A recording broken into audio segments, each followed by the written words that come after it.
ready to go. Good evening, ladies and gentlemen, and welcome to the February 3rd meeting of the Ridgecrest City Council and Successor Redevelopment Agency. We'll go ahead and call our meeting to order at 5:30 p.m. Roll call vote. Mayor Bruin. Here. Mr. Maurer. Here. Mr. Heyman. Present. Mr. Rajaratnam. Present. Mr. Blades. Here. 5 present. We have a quorum. First action today is the approval of the agenda. Do I have a motion for the approval of the agenda for today? So moved. Second. Roll call. We have the first and a second roll call vote. Oh no, we have digital, don't we? Yes, there you go. Our digital is New up and pictures working. and everything. Please vote. Okay, this is my first time, remember? Go 1 for yes. Oh, okay. 1 for Yeah, yes. 1 for yeah. 5 ayes. Motion carries. And technology continues to press forward. Thank you very much. Okay, next item is public comment on the closed session. We have one closed session item. Do I have any public comment on the closed session item?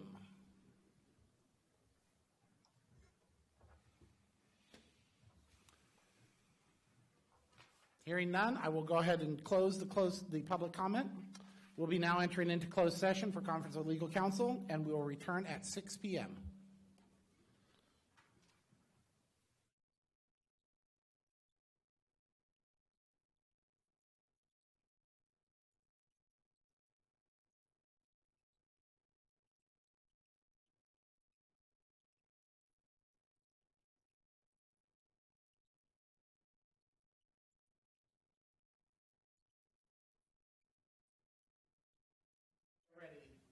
Welcome back. We are going to come out of welcome back. We're going to come out of closed session now.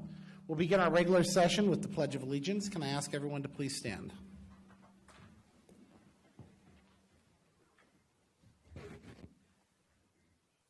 Ready? Begin. I pledge allegiance to the flag of the United States of America and to the republic for which it stands, one nation, under God, indivisible, with liberty and justice for all. Our invocation tonight will be led by Councilman Maurer. Our Father in heaven, we are thankful for the opportunity we have of meeting here tonight. We're thankful that we have the opportunity of living in this great city, and we pray that thy Spirit will be with us to guide us, that we might make those decisions that would be pleasing unto thee. Please bless this community with thy Spirit to guide and direct them and to provide peace in this community. We pray for these things in Jesus' name. Amen. Thank you.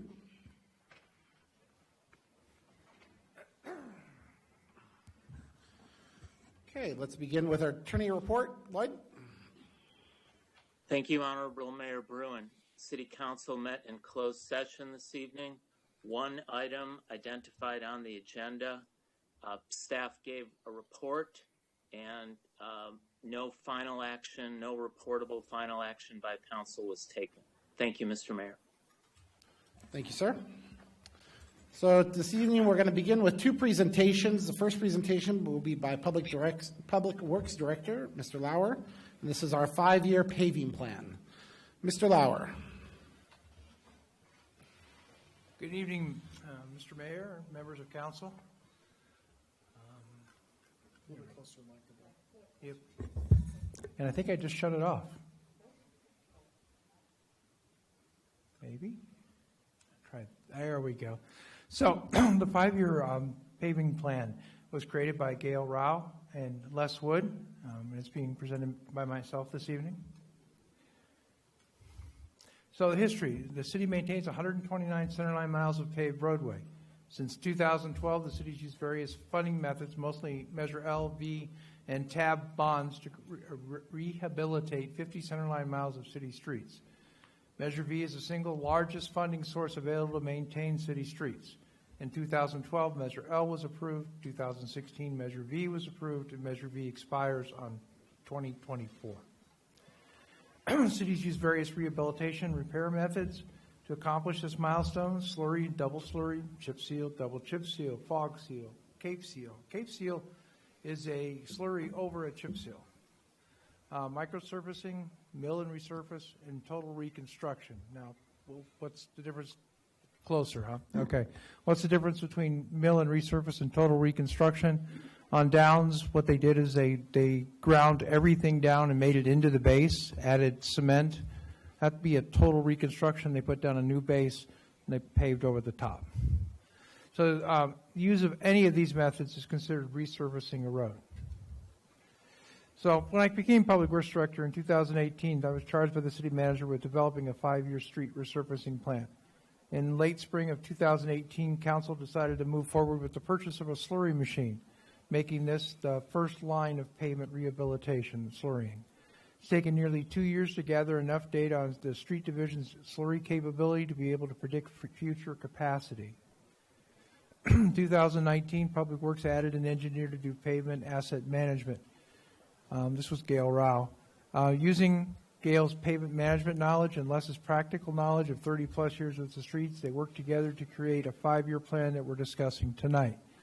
Now, many times in a lot of places, what happens is they get a pavement management engineer and they go, oh, the computer knows everything. Well, I've learned over the years that that's not true. You actually have to include those people that are out there on the streets every day and making your decisions. So these are all the streets that within the city that have been resurfaced since 2012. If you take a look at that, that's actually a huge accomplishment just in the last 8-9 years. This is 50 centerline miles and 42% of all of the roadways within the city. Shown in green are the streets proposed for slurry in the spring and fall of 2021. Now, one of the things we do with RMRA, that's road maintenance, and I'm sorry, I've lost the rest of it, but it's the SB1 funding that was a couple of years ago. We have to come to you with a paving plan. Unfortunately, the paving plan has to be from July till the end of June. So it'll look a little different than this when you see it. Come on, there we go. The red streets are those designated to be resurfaced the first year of the Measure V paving program. These streets are proposed to be milled and then paved with asphalt this summer. So this is what it'll look like at the end of the year if all the proposed things happen. This will be all the roads that are paved. Shown in green are the streets proposed for slurry in the spring and the fall of 2022. You might ask, why are they in groups? You know, why aren't they spread out through the entire city? Because I guarantee you that if I do one of the little green ones up there and don't do the ones on either side, we're going to get 12 phone calls that say, well, why did you do that street and not ours? So we try to keep them in groups. The red here are 2 streets that are proposed to be paved in 2022. Felspar is funded through the grant that council approved for the low-income housing project on Norma, and Ward is funded through the RSTP funding. It is possible that that one may be moved up. The pink streets are proposed to be chip sealed using Measure V funding in the summer of 2022. Now, funding for those, all Measure V obviously, but the paving is about $1 million every other year, and the chip seal is $500,000 every other year. Now, don't look at the red to the pink here, but think about the red that was the year before, and look at how much more pink is accomplished using the chip seal because it's considerably cheaper than paving. So this is what should be all done by the end of 2022, 71.6 centerline miles of 57% of all roads. Chip seal or slurry seal for 2023. Red streets are the proposed second year of the paving program. They should be done in the summer of 2023. And again, at the end of 2023, we're at 80% or 80 centerline miles and 63% of all roads. 24 slurry. Pink are proposed chip seal for Measure V for the summer of 2024. So again, like I said, we're paving every other year and chip sealing every other year. And again, this is what it looks like at the end of 2024 if all goes as planned. 91.1 centerline miles, 71% of all roads. Now this is a five-year plan, so we go 21 through 25. This is what's going to be slurried in 25. This is what's going to be paved in 25, again, every other year, and it's proposed. So, this shows all the streets that were proposed to completed by November of 2025. 99.2 centerline miles and 77% of all roads. Now, this map also color codes all the work that's being done over the next 5 years. And I'm sorry, the last little bit was for the infrastructure committee. What we're going to do is put this up on the internet either tomorrow or Monday, so that it's available not only to you but to the public as well. It'll have, under Public Works, it'll have its own tab so that you can see it, find it easily. All right, so please be sure to notice the note in the upper right-hand corner. And remember that I use the word proposed to be completed every time I spoke about what's going to be done. Although this plan will be added to the city's website, there's no guarantee from year to year that all the roads that are listed here will be completed as they're shown. There's every possibility that one road may, deteriorate faster than we'd planned, and it may have to be moved up on the level, on the map. Also, there's just as easily to say that the water district or SCE or something will come in and say, hey, we've got this huge thing we have to take care of, and something might have to get moved back as well. So this is proposed. We're moving towards what you see up here, but there is absolutely no guarantee from year to year that everything up there is going to get done. Did you want to say something, Ron? Yeah, Bart, I probably should ask this question of you before you got started. Does this include the proposed road repair using the substandard fees? Well, if you give me just a second. Well, I got ahead of myself. I apologize. So, as an aside to this plan, the substandard streets will begin to receive desert mix and chip seal in 2022 and 2024. And you say, well, why do we pick those 2 years? Well, because we want to do a chip seal. Those are the years that the chip seal is being done. If we add extra chip seal to what we have proposed for chip seal, we get more done and it costs less money. That answer the question? There you go. All right, pavement condition index. The city's pavement condition index, which is called a PCI, is based on the evaluation of all the city streets. Now, this is one of the great things that Gail has done. Gail has started a year and 3 months ago. She's learned how to do pavement condition ratings. She's learned all the stuff about pavement condition rating that it took me years to learn. Okay, but that wasn't the only thing. Well, it's not the only thing she's doing either, but it's a large part of what she's doing, and she's done a great job. She's actually finished evaluating the entire city already. She's put together the report that we have to review yet, but it'll probably come to you in the next several months. PCI is based on a scale of 1 to 100. So a road that you can't drive on basically is 1, and a brand new paved road is approximately 100. The city's PCI was 23.5 in 2011. It's when we started doing Measure V and when we contributed a lot of money of the TAB funding towards, doing streets. The city's PCI was 54.9 in 2015. And again, like I said, Gail's just finished the newest one, and we're currently up to about 62. My guess is that this will continue to go up as we continue to do the amount of work that we're doing. So, conclusions. A lot of work's been completed and will continue to be completed. If the plan works as shown, 77% of all the roads and 99 centerline miles will be resurfaced since Measure V was enacted in 2012, just 13 years ago when this is all done in 2025. If Ridgecrest citizens choose to renew Measure V, all city streets will be resurfaced at least once by 2030. With gas tax revenues continuing to fall, Measure V is by far the largest funding source available to maintain city streets. The continuance of Measure V is essential to sustaining the maintenance and improvements of the city's $100 million plus street infrastructure. Come on. And then questions, please. I did that good. Not a single. Wow. You did that well, and I had the benefit of being in the infrastructure committee, and You've explained it very well and even better this time. So thank you, Bard. You guys have done a lot of work, and you continue to do it. You explained to me, you briefly went over it in a slide, and you explained it in the infrastructure committee how you and the people who work for you choose which roads to do throughout the town. If you could just brush over that real quick. Okay.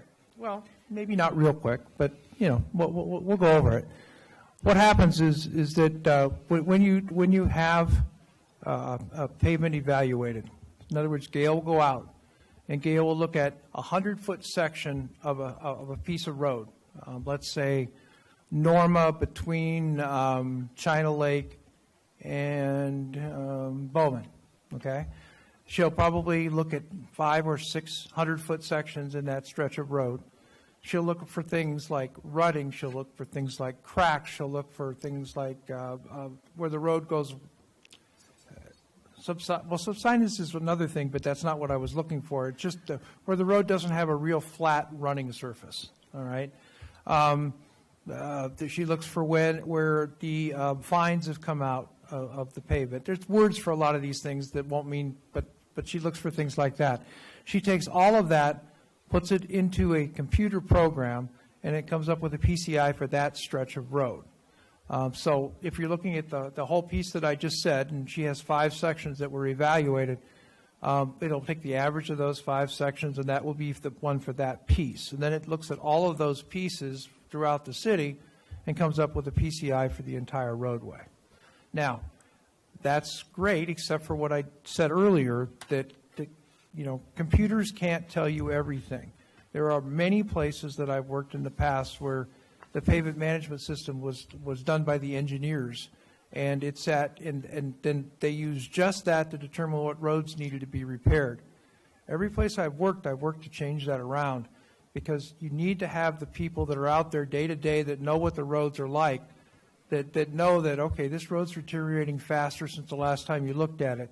Yeah, the number may say this, but I know what the base is like, and I've watched what's happened over the last 5 years. It's going to last longer. It's not going to deteriorate as fast as the computer says. So that's why Gail and Les sat down together to work on this. Gail came up with most of it. Then Gail and Les, and many times even I went out and looked at the different roads and the way it was set up. Another thing that happens is that it'll pick one road here and one road there and one road, in the east side of town, that type of thing. Whereas, again, if you don't pave them in somewhat close to groups, then you hear complaints from the citizens. Whereas if you do them in groups, you receive less of those. So the thing with it is that we're using the both sides, the computer side and the person that's out there all the time side to pick which roads are done. So we're using the absolute best method to pick when and what method to use to fix them. Thank you. And now that you have this data collected, there's a data base, you have a baseline, is this something that we could see more often, these kind of reports? Because as you said, this your proposed plan could change as we go. Mm-hmm. We expect it to change. Everything's dynamic. So can we see this more often, whether it's in infrastructure committees or maybe you see it here, what's proposed? Because it's important. I mean, like you indicate, it's one of the biggest investments the city mm-hmm. has is our roadway. It is. Actually, the largest investment that the city has. The thing to remember is that I'm retiring in 2 months, so I can tell you what I have planned, but the new public works director may have another thought. Mm-hmm. Might be more, might be less. But what I have charged the people with doing, Gail and Les, is updating this every November after the slurry's done. So I would say, give or take this time every year, there should be a new one of these. Thanks, Bart. And that new one will predict out the 5th year, or just it would add another year, and it might rearrange some of them if there's a real reason to. Excellent. Also, if we didn't get 1 or 2 roads done, it would move. It's a moving plan. It's not a stagnant. It's not. This is 5 years, and we're not revisiting. Yeah, that's what you got to remember. Yep. I mean, it could decide to rain the entire spring. Not here, but it could, and then turn to 120 degrees instantly, and which would mean we'd have no season at all. Also, please remember the slurry machine is used for other things. We're also doing the Bowman Bicycle Path as an ATP project where we're being reimbursed by the feds, things like that. Okay. And there was one note that you said, Felspar is going to be done with the grant? Mm-hmm. And is there any projection, any kind of timeline on that? Well, we're hoping 2022. We're hoping that we find out in the next 2 or 3 months that it's been approved and we can go ahead, it's already approved, that the money's available to go out and put an RFP out to get a designer together to take care of it. And now, if you wanted to ask why Felspar, it's a good bicycle path to get us from where the low-income housing will be up to Downs. We're going to put a bicycle pedestrian-friendly crossing at both Downs and Norma, so that there can be a push button there that it won't stop cars unless there's somebody that needs to cross at both locations. That's also part of this grant. Thank you. Just want to go ahead and commend the Public Works Department again. A nearly 40-point increase over time is incredibly relevant, and more importantly, it truly states how important Measure L and V are, and thank you for reiterating that. My question would be is, let's assume the plan did operate to its maximum that was presented. Where does this move our PCI in a ballparking guess? Do we get to 73? Do we get up into the 80s? Well, what we're using, which is slurry, doesn't give us a 100-point surface when it's done, especially over roads that sometimes are 30 years old and aren't particularly a great ride to begin with. My guess, now we could do a computer and the computer would say it's going to be here. Again, I would say that my guess is good, and it would be somewhere in the high 60s to very low 70s, and my guess is unless we find money to pave more, it's never going to progress much more than that. So would you say we've reached kind of, within the next 2 years, 3 years, kind of a balance point where we've not only been able to heal the problems that existed, but now we also are ongoing and taking care of, because those problems that were 2012 that were solved are by 2025 potentially in a need of resolving, and so we've kind of reached that balance point. That balance point is in the 70s, low 70s, high 60s. High 60s, low 70s. I would say yes. Okay. But slightly different. Ridgecrest is one of the most unusual places for roadways that I've ever seen. You can have roads that are 30 years old here that are still in reasonably good driving condition and never been touched, never been crack sealed, never been anything. You go out and you prep them like Les is doing right now. He's prepping for this spring. And they go out and they clean it up. They crack seal all of it. They patch the potholes. The edges that have come apart a little bit, they go back and they put those in. If it's in bad shape, he goes out once it gets warmer and desert mixes it before he does it. And it provides a good surface.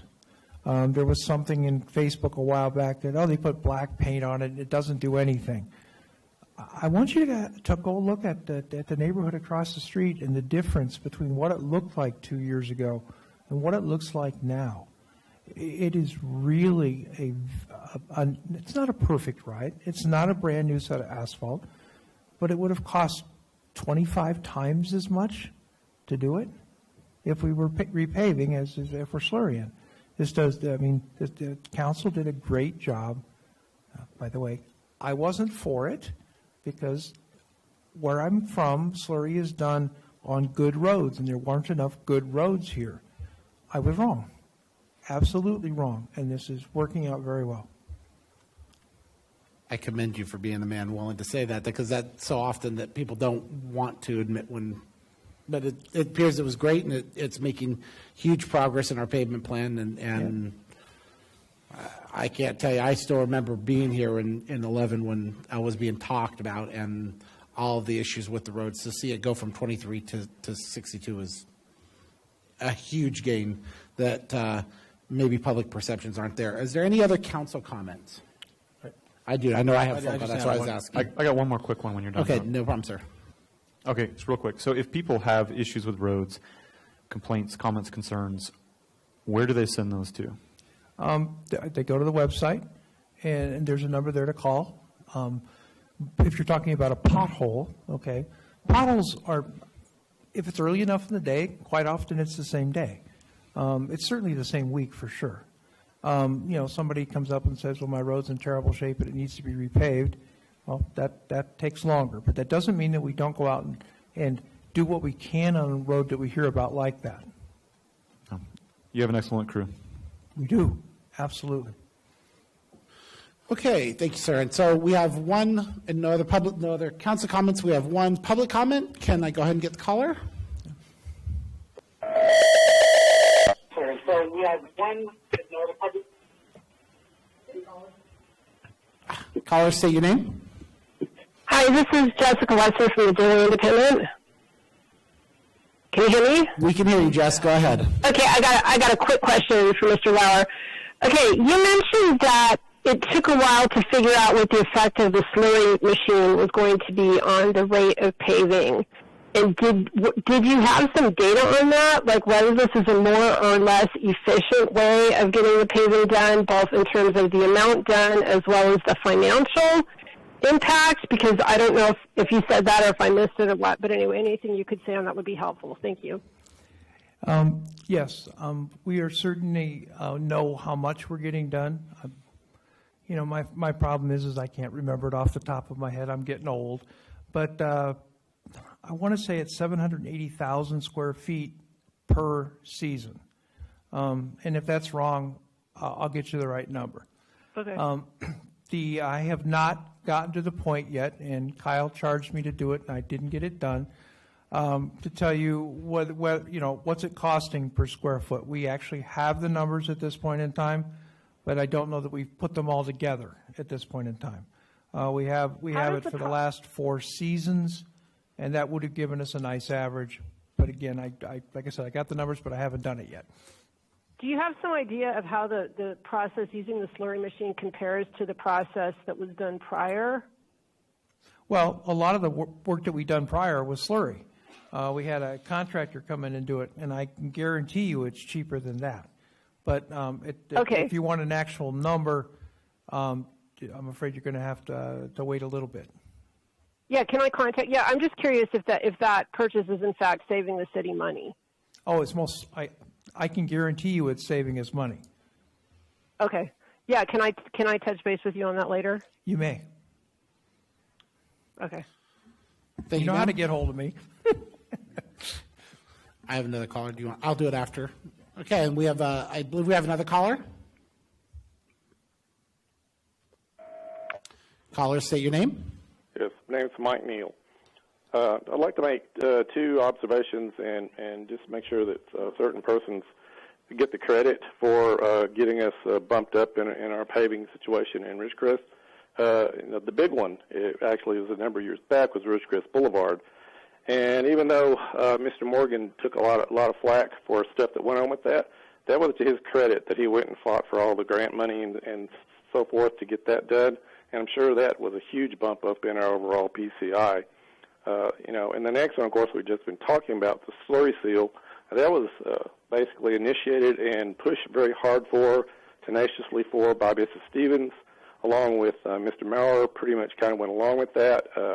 And like Mr. Lauer said, they did experience a little pushback on that, and it was unfortunate because we could have probably made progress on this a little sooner.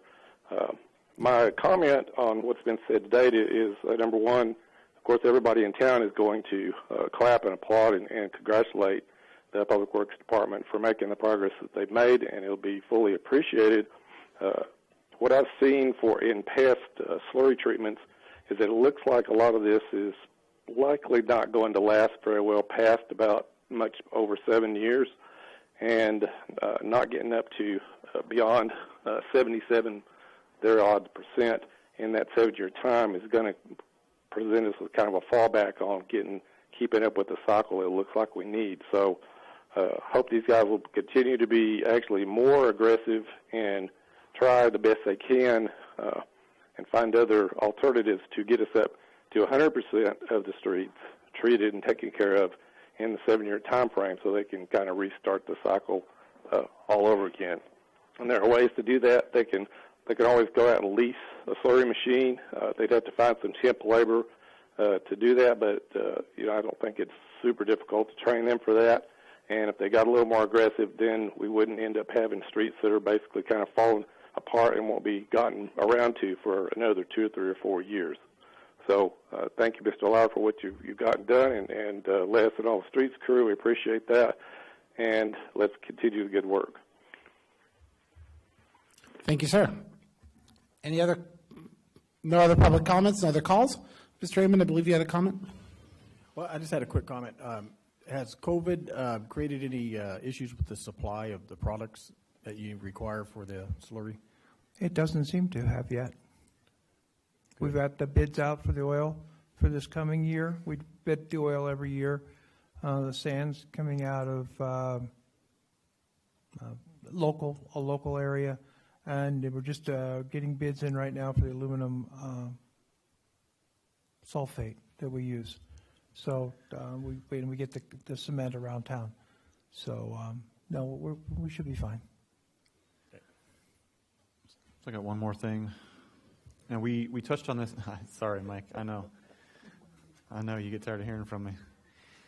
We touched on the infrastructure committee meeting, and the only reason I'm bringing it up is because you're here, and it's the 5-year plan.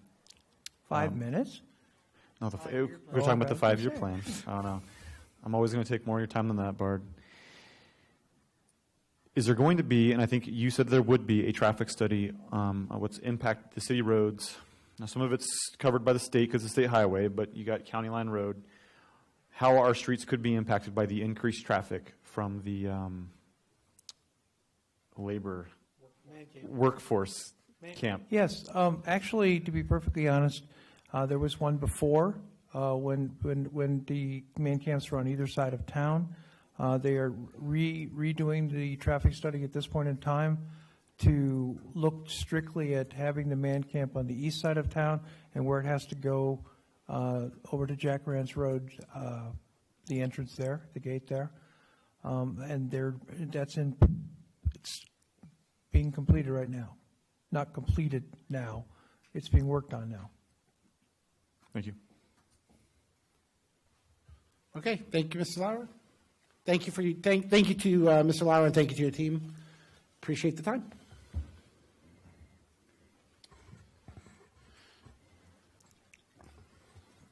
And Rick, I believe they're coming in remotely, correct? Okay, and Sheree will be introducing. Fantastic. So next on our agenda this evening is a review of the comprehensive annual financial report for the City of Ridgecrest for the fiscal year ending June 30th, 2020. Sherry will be presenting, and I believe the audit firm will be joining us via WebEx. Good evening, Council. We do have Ken Poon from the Poon Group on the line right now, and he's going to give a presentation about the fiscal year 20 comprehensive annual financial report. Thank you, Sherry. Good evening, Mayor and member of the City Council. My name is Ken Poon. I'm the managing partner of the firm. And tonight I'm presenting to you the comprehensive annual financial report for the fiscal year end June 30, 2020. This is a standard presentation. Basically, is a required communication under the AUC 260. So this is a standard presentation. So in my presentation today, can you go to the next slide, please? What we are going to cover is the scope of work that the city is engaging us to perform. And under the AUC sections 260, communication with those charged with covenants, there's a series of things that I need to communicate to you. Also, we'll talk a little bit about the financial condition, going through the financial statement, and last but not least is to deliver all the results to you. So next slide, please. The scope of work. Basically, the city engaged us to perform a couple things. The first thing first is the comprehensive annual financial report, which we have completed the audit and issue our audit opinion on December 30th of 2020.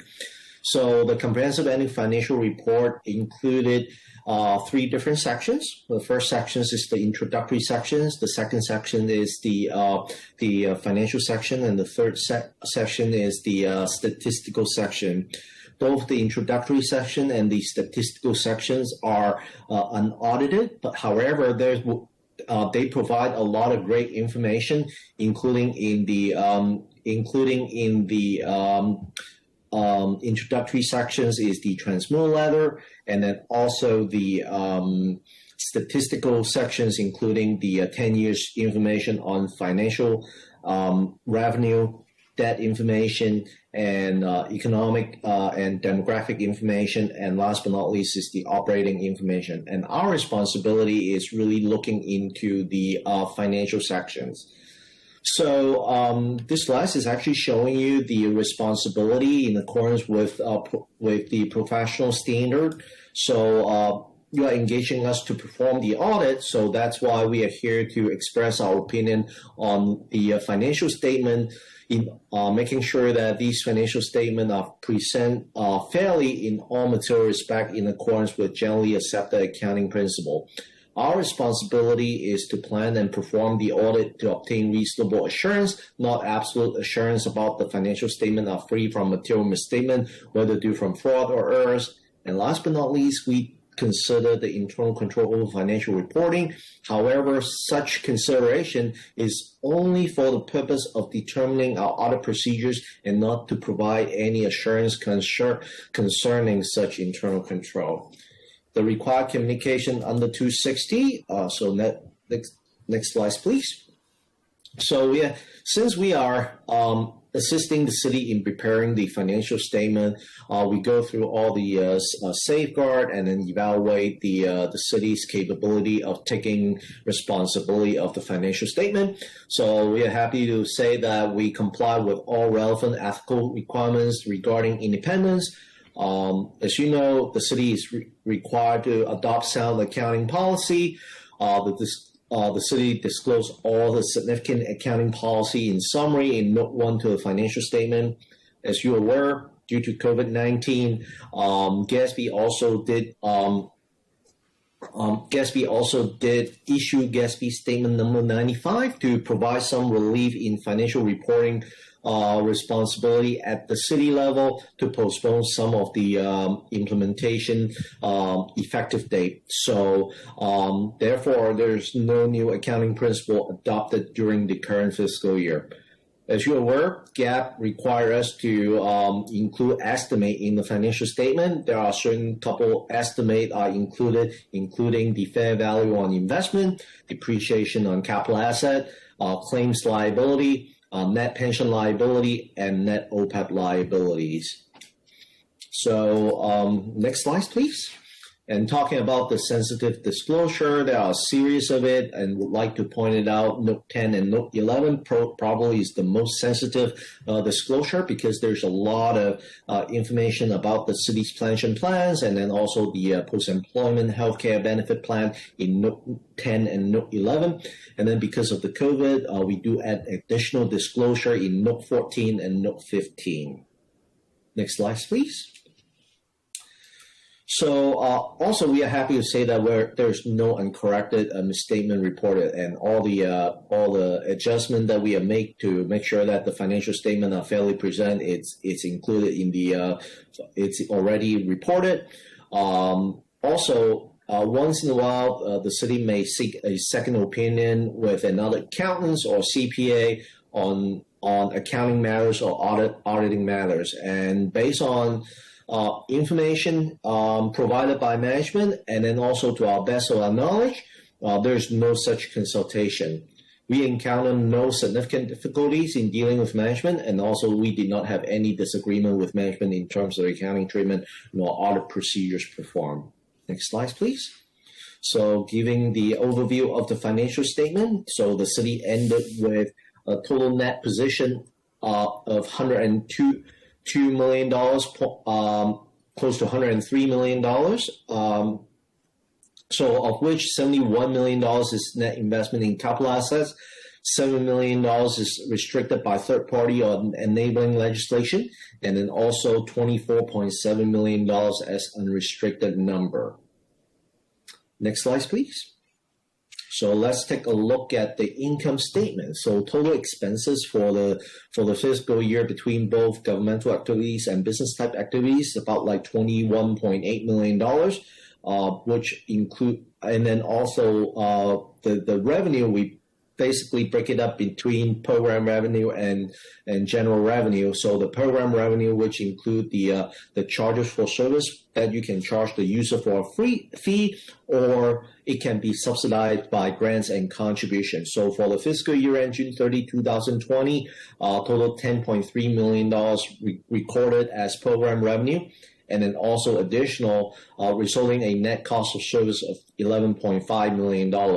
The $11.5 million of cost will be subsidized by the general revenue, so total $15.4 million. So at the end of the day, there's a net increase in your net position by $3.9 million for the current fiscal year. Next slide. The general fund is the main operating fund of the city, so we will pay a little bit more attention to it. So at the end of the day, the general fund ended with a total fund balance of $12.8 million. As you can see, $56,000 is non-spendable, $390,000 is restricted by third party or enabling legislation.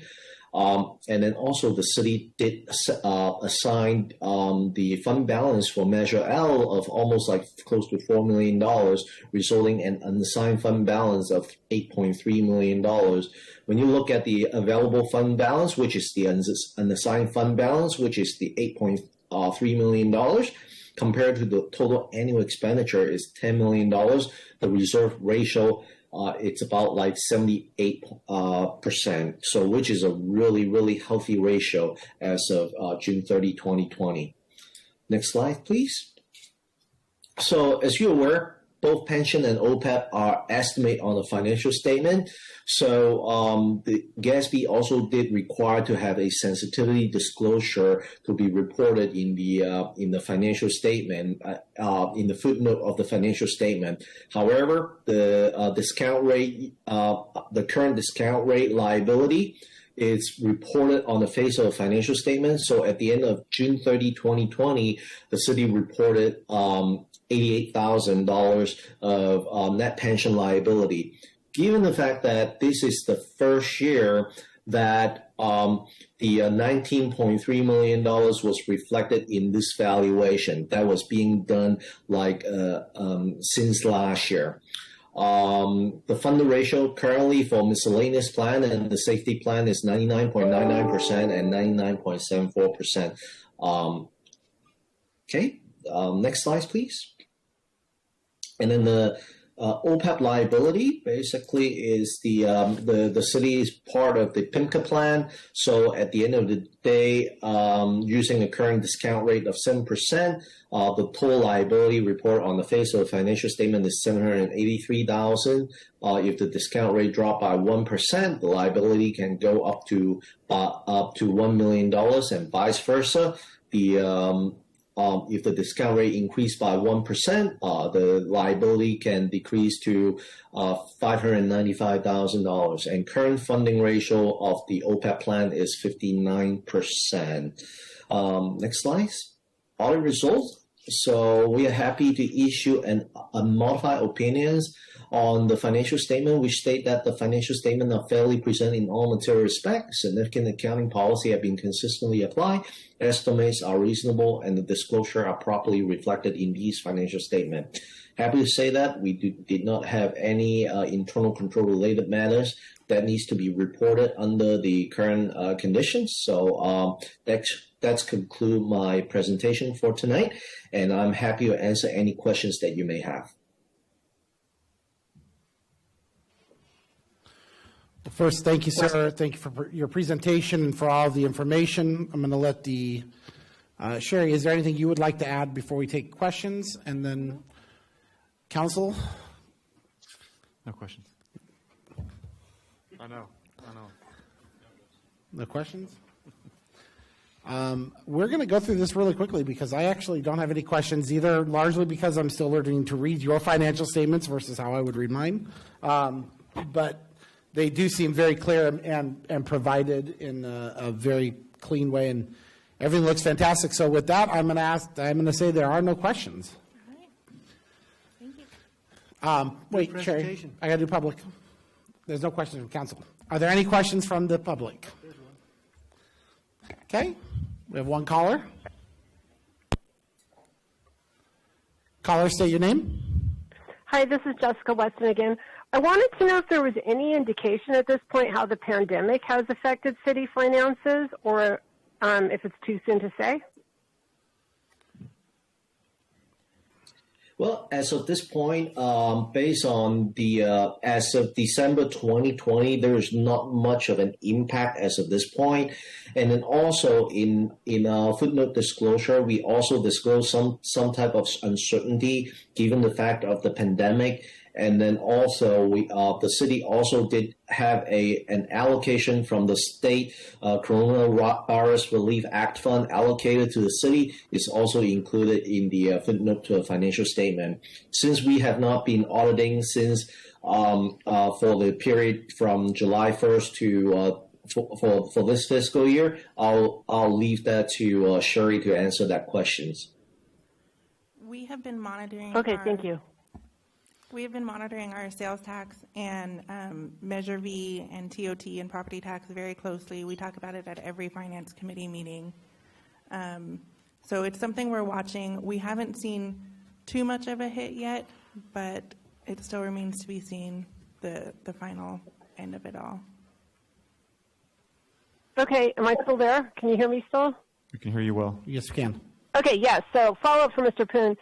When you said that the city did receive some COVID funding, is that why there wasn't much of a hit so far on the data to date, or was it not any impact aside from that?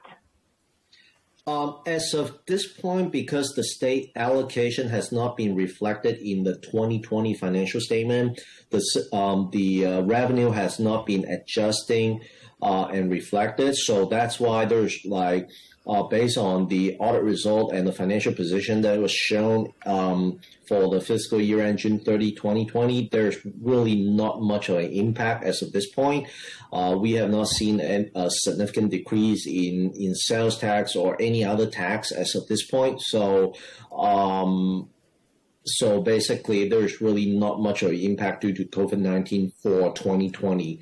So if you have a copy of the CAFR, the Comprehensive Annual Financial Report, you can see how much in Note 15, it does show how much the city is actually getting due to COVID-19. As I recall, the city actually got about $362,000 between July to now. Okay, thank you. You're welcome. And Jessica, I was just going to jump in there and just make one more comment. We do have the first quarter of the 2020-2021 period, and just to put into perspective, that compared to last year in the 2019, that would have been the 2019, immediately following the earthquake, sales tax revenue actually on at least two of the 3 months presented were higher, and the overall was higher for the entire first quarter of this fiscal year compared to the previous fiscal year, as well as the Measure V add-on was higher for the same period. The largest fall-off has been in TOT, which was exactly what we expected, and TOT has had a fairly dramatic fall-off, if that helps. And I'm sure Sherry will be happy to provide you those first quarter numbers as they are available. Okay. I believe we have another caller. Caller, say your name. Hi, this is Jessica Weston again. I just wanted to clarify for Mr. Poon's benefit that I am a journalist from the Daily Independent, because I don't think I said that this time, and he may not have heard it earlier. That's all. Thank you. Thank you. Okay. Do we have any other callers? No other callers. We'll go ahead and close public comment. Thank you, Sherry, and we will go ahead and move on. two very good presentations. Our next item on the agenda is public comment on items not on the agenda. Persons wishing to address the council on matters that are within the council's jurisdiction and do not already appear on the agenda may do so at this time. Pursuant to the Brown Act, the City Council may not take action on any item that does not appear on the agenda. Speakers are limited to 5 minutes. The public comment section of the agenda is limited to a total of 1 hour.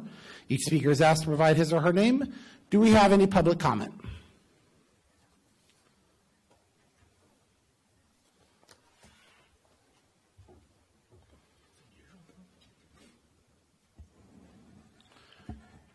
Hearing none, I'll go ahead and close the public comment section of this agenda. Next is council announcements. I know of one. Is there any on this side of the room? I have one announcement to make. Indian Wells Valley Economic Outlook Conference is on the 25th of this month. It is going to be virtual, so tickets are on sale at Chamber office. Just wanted to make public be aware of that. Thank you, and that is a great conference. Any other council comments?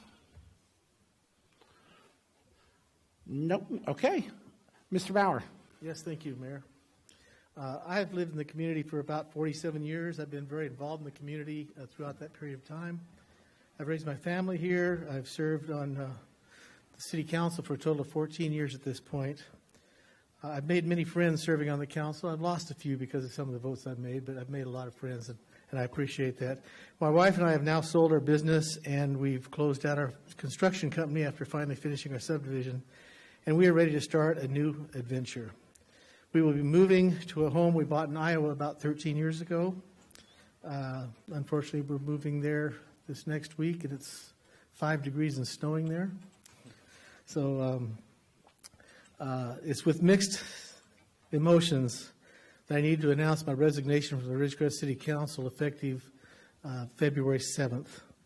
And I've really enjoyed working with the other council members. I've really enjoyed working with the staff, and I wish the city well in the future. You know, my major project was getting Downs done. Now that Downs is done, I guess I can move. I would joke and tell people we drove all over the country back in 06, 07, and we bought a house in a city that has worse roads than Ridgecrest. So. Thank you. He's going to go and try to fix roads there. Well, Mr. Bauer, obviously we have our thanks to share with you as well.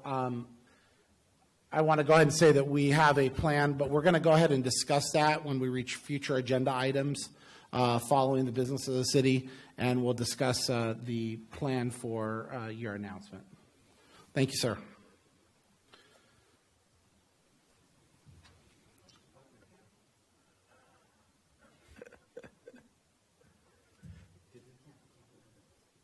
Swipe it. There you go. Swipe it. There you go. Thank you for the tip. And you're leaving me. Thanks. So next on the agenda is the consent calendar. All items listed on the consent are considered to be routine and non-controversial by city staff. Consent items may be approved by one motion if no member of the council or audience wishes to comment or ask questions. If comment or discussion is requested by anyone, the item will be removed from the consent agenda and will be considered in listed sequence with an opportunity for any member of the public to address the city council concerning the item before action is taken. I will now read each item. First item is the proposed action to approve the draft minutes of the regular council meeting dated January 20th, 2021. And the second item is authorization for the city manager, Ron Strand, to sign the notice of completion for the west side of South Downs Street project, for the city clerk to file the notice of completion, and for city staff to release retention in the amount of $84,487.99 to the contractor Griffith Company within 30 days after recording of the notice of completion. Do any members of the council wish to have any items pulled? Hearing none, does any member of the public wish to have any item pulled? Hearing none, do I have a motion for the approval of the consent agenda as presented? I'd like to make a motion to approve the consent agenda with one comment. I am glad to see that when we're approving the minutes, they've cut down to just approving the minutes instead of going through every dang organization in the city. I appreciate that too. Yeah, that way you don't have to read. I never thought you needed to read all that. So anyway, I move to approve. I have a motion. Do I have a second? Second. Second. Please vote.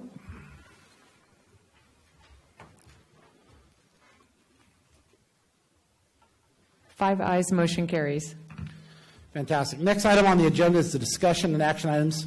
This is discussion of a potential amendment of the City Council meeting policy. This item has been brought forward by myself. I'd like to provide a few minutes of brief history on it and then open up for council and public comment.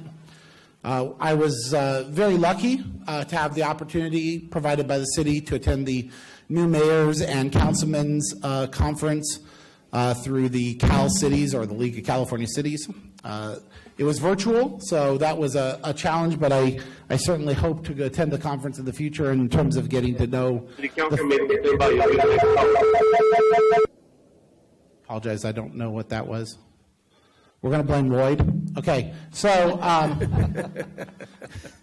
I was very fortunate to get that opportunity, and as part of that, they had a session that they called Dysfunction Junction. And Dysfunction Junction is a kind of like a mock city council meeting in which they both analyze good points of how the council ran the meeting as well as bad points about how the council ran that meeting. And uniquely enough, I had the day before watched a council meeting for the city of Antioch. In the city of Antioch, I have a good friend there who was telling me the story about it. And I like to watch other council meetings, and I have for the last several months, and trying to understand the dynamics of how an effective council should work. And in that council's decision was to have public comment at the end of the meeting because they had a controversial item that came up, and they spent literally 2 hours of a 4-hour meeting on the controversial topic at the end of the meeting, but they had completed all the city business first. During Dysfunction Junction, one of the positives that they shared with us was the idea of moving public comment to following the business of the city, and they associated it with a very simple analogy, which is if I walked into a restaurant and I had a reservation to eat, I would be seated first before the person who walked in with me and had no reservation. And the agenda for the city is essentially the reservation, public disclosure and reservation of business of the city to be handled at the next available council meeting. And I put the two together, and I emailed Ricka and I emailed Mr. Strand, and I said, where does this fall into the process or procedures for the council? They referred me back to the 2016 mid-17 process that was taking place, and through that, we got the information as far as the existing council meeting, not policy, but procedure, I'm going to use the word. And what I've recommended and suggested is the idea of moving public comment for items not on the agenda. Again, this is no change to the opportunity for public comment on any item inside the agenda, but simply public comment on items not on the agenda to follow the committee reports and before the city manager's report. And specifically the reason being is twofold. One, moves it to the end of the meeting, which, as Dysfunction Junction taught me, allows us to focus on the business of the city as the first priority. And secondarily, by presenting it before the city manager's report, if there's any items which the public should present that require additional follow-up or additional response, the city manager would then have the opportunity to respond or to take those comments or to take action. I have made this proposal and I have presented it to the council for discussion. I would like to open it up for council discussion, and then we will open it for public comment. Council discussion. Who wants to go first? I'll go first. Okay, Solomon, you're up. Initially, I thought this is a good idea because we'll have fresh minds when we deal with the important issues. But as I thought more about that, I started getting more emails and phone calls about this proposal. One thing, Mayor, the newspaper wrote an article and they said you are instructed to receive, you are given instructions during the League of California Cities. Maybe that's a wrong word, right? It's not an instruction given to you.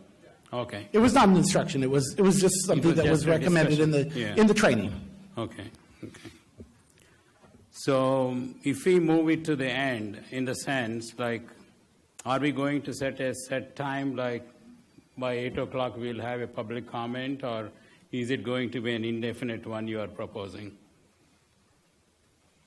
I believe if we tried to set a specific time, it would be impossible to properly manage based on what we don't know what the agenda of that meeting would have in front of us, whether there was closed session, non-closed session, 10 items, one item. So I'm not proposing a time as part of it. And I think this came to city organization committee meeting where you were chair, Mr. Moore, I think, right? It came to the committee and then we discussed about that. I mean, the order of agenda in 2016 or 17. Maybe back then. To be honest with you, I don't remember back in 2016. Yeah, and we made a recommendation. It came to City Council. They discussed and adopted a procedure. So I don't know if anybody remembers that or not. So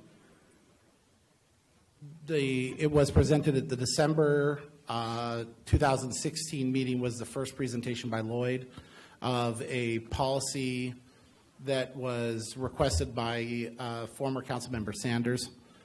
Prior to his departure from the council. That went through, I believe, 5 or 6 months of back and forth that I believe Ricka can share with anybody. Thank you. It was first brought on 11/16, then again on 12/7, went to City Org. City Org heard it 3 times, 2/7, 17, 4, 11, 17, 5, 9, 17, and then it was sent back to the council on 6/7, 17. And that's where it was approved as a policy. There is obviously a lot of wiggle room in the policy, but this would be, again, this is the order of the agenda was in the policy as it was presented and bounced through that process. yeah, I like the idea, but my only concern is, are we causing any inconvenience to the public? So I'll reserve my comments later on. So that's all I want to say at this point. My comment, I think back in the 80s, we changed it at the end of the meeting and we caught a lot of flack over it. But if you're going to move it towards the end of the meeting, I would suggest you move it after the regular business and before the committee reports, because you're not making any decisions and no one's sitting in the audience. I understand the point of moving it later, because I come down here for a specific item and then I have to sit through all the public comment, which usually is not a lot, but sometimes it has been. So I understand where the league is coming from on this, but and I'll be honest with you, in talking at Kern Car, talking to other cities, we are very generous with 5 minutes. Most cities have 2 to 3 minutes, and so we're very generous. And very seldom does the council comment ever take an hour, but we've had times when it's taken a while, and then you've got people sitting here for other items, and they have to wait through that. So I see the pros. I see pros and cons on it. Yeah, so myself as well. When this was first proposed, I looked at it in the agenda. I thought, you know what, this could be a good idea. We're streamlining things. We're dealing with the business of the city up front. This could be good, and maybe the public would look at it the same way. They would say, that's what they're up there for, right? They have a job to do. They're up there trying to do their job. So in no way, when I saw this proposed, did I ever think that you were trying to stifle public input. I did not take it that way. I didn't take it that way. So let's go. However, I have received an enormous amount of feedback, and I think that's important that I get that out there. So as much as I can sit here and be almost ambivalent, because the city council, we're going to be here no matter what. The city staff, they're stuck here no matter what. It doesn't matter if where it comes. So then that means, since we do, the council, work for you, the public, how are we helping you out? Are we helping you out? And if that public comment of stuff not on the agenda, needs to be at the beginning, because it's more, it's easier for people to comment. That was one big thing I heard, that people, they get off work, they have a certain amount of time, they can listen to the meetings, they can make comments. Now, we can all, if we're all being honest, we can say that there's not that many people that call in for that comment period. However, that opportunity should still be there. That is our job. So then it comes down to, if I weigh it all out in my mind, are we asking the public, to bend to us, or are we bending to the public? And so that's where I come to the point where, And like you said, if back in the 80s you were taking a flack for moving it, and it gets moved back to the beginning, it's probably been tried a few times either way. But in all fairness, most people that make public comment at the beginning of the meeting, they listen to the whole meeting, or they attend the whole meeting. So I'm not sure it's going to delay them. I don't think so either. And, and if we can continue to discuss this, since that's what we're doing, everybody can make a comment at almost any time by sending emails to the city clerk. All your council, every one of us receive emails, correspondence. I'm sitting here, I take input during, real time during the meeting, just to make sure that nobody's losing out, because we know this new virtual way of doing things is difficult. We know that people are frustrated with the WebEx and the phone numbers sometimes. So we're being as flexible as we possibly can. Nobody's trying to stifle public input in any way, shape, or form. So I recognize what you do. I personally think that we should just leave it where it is, since I don't think it's impacted us greatly. But I'm open to more discussion. I'll be honest with you, I'm not going to vote on this because it doesn't really affect me. Seems like a pretty fair position. That's fair. Your turn. So I like the idea of moving it to the tail end of the meeting. From an organizational standpoint and flow of the meeting, it makes better sense. From council's perspective, when we're coming in and we're looking, our minds are addressing the agenda items. It's nice to stay focused on those items. It's not limiting the speakers. In my viewpoint, everybody's going to still be able to address public comment on each of the agenda items, and then we'll follow it up with the agenda items or comments that are not on agenda items. I think it flows better. I like the idea. Of course, people are resistant to change. This isn't much of a change, really, in the big picture of running the meetings, but I see it as a positive change in in just the flow of the agenda. So I think it's a good idea. Okay. So we've each had an opportunity to speak. I'm going to let public comment, and then we can have a further discussion. Absolutely. Okay. Do we have any public comment on the matter? Oh. Go ahead, caller. Yeah. Caller, go ahead. Please state your name. Hi, this is Dave Matthews. I was going through the papers. I'm not sure which one it was, because I was looking for something else. That is the DI. And I just happened to whiz by an article in there. I'm not sure it was an editorial or what, but it suggested the possibility of having public comment both before and after. And I would kind of second that right now, not having a chance to think much about it. But the beginning, people, Mr. Blaze mentioned something about people getting off work and having other things to do. The beginning comment period would satisfy them, and anybody else that wanted to just wait until the end would be something you could look at as well for other people that got off late.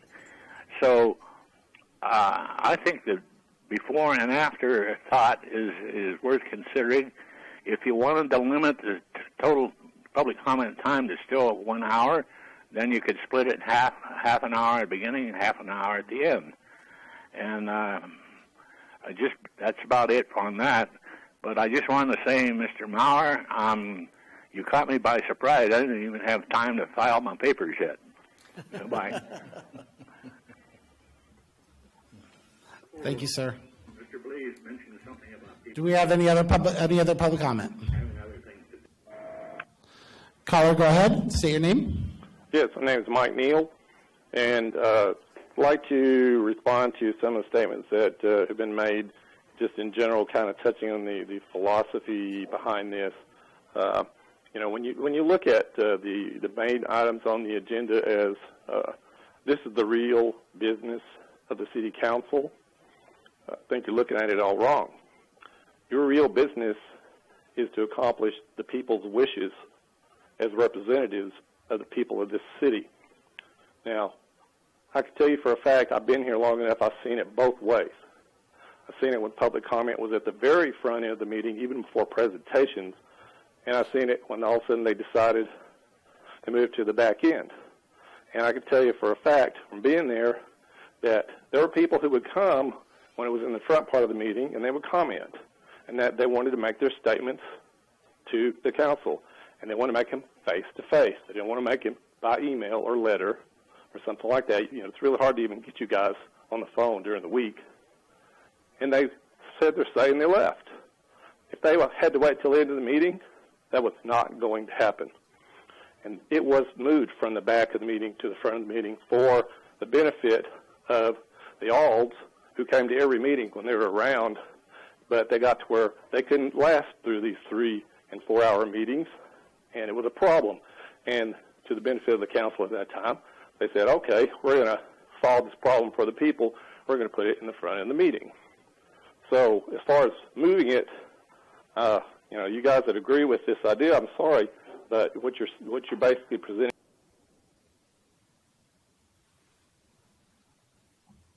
Lost him. Sir, it appears we've lost you.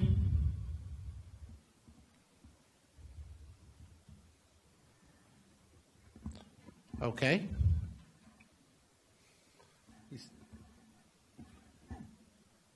Okay. Do we have another caller?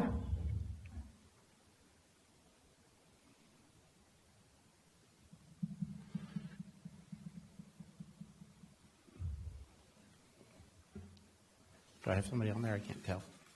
I can't tell you, but I think he's working through it. Okay. Yeah. Sorry, I can't. I don't know if we want tell from a signal. I don't know if we want to fill dead space with some comments, but Yeah, I'd say we certainly can. We just have a technical issue. So I was just going to say real quick. I wonder, and this is a question maybe to you, Mayor, and to legal. Hello? Oh, go ahead. Okay. Caller, say your name. Oh, this is Ronald Porter.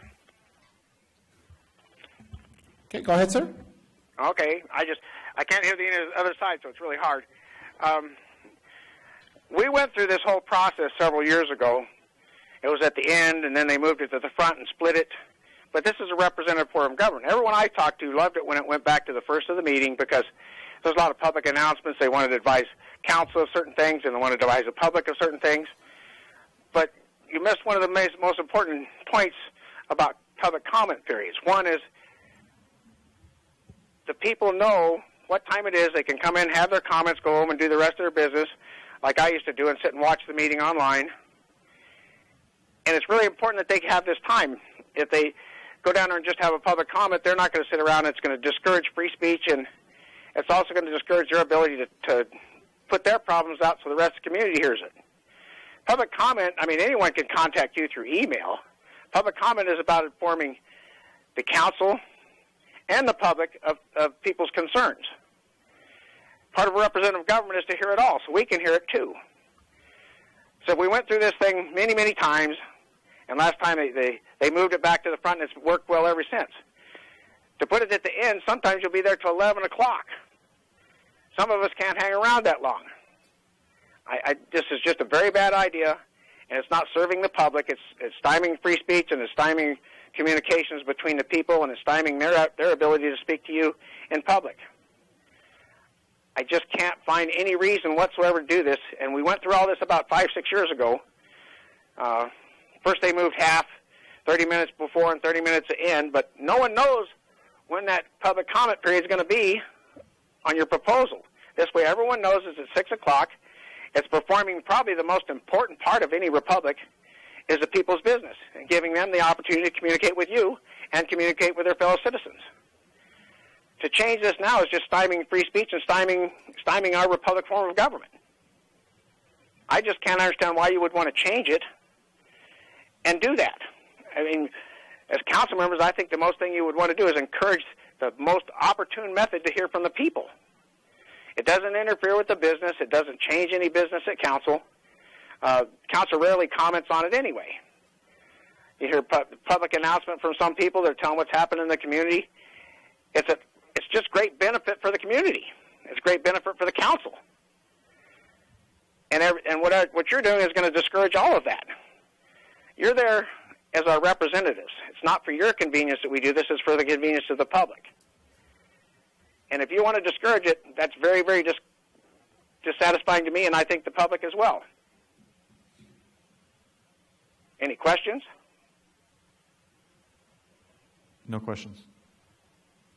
All right, thank you. No, sir, thank you. Do we have any other public comment? Yes? Caller, state your name. Hi there. My name is Holly Ferris.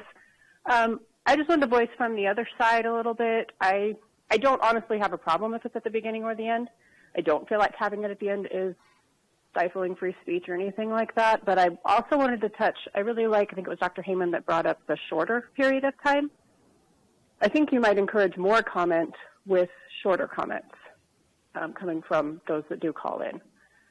So that's all I have to say. But I don't think it would be a problem to have it at the end, and I like the idea of a 2 to 3 minute.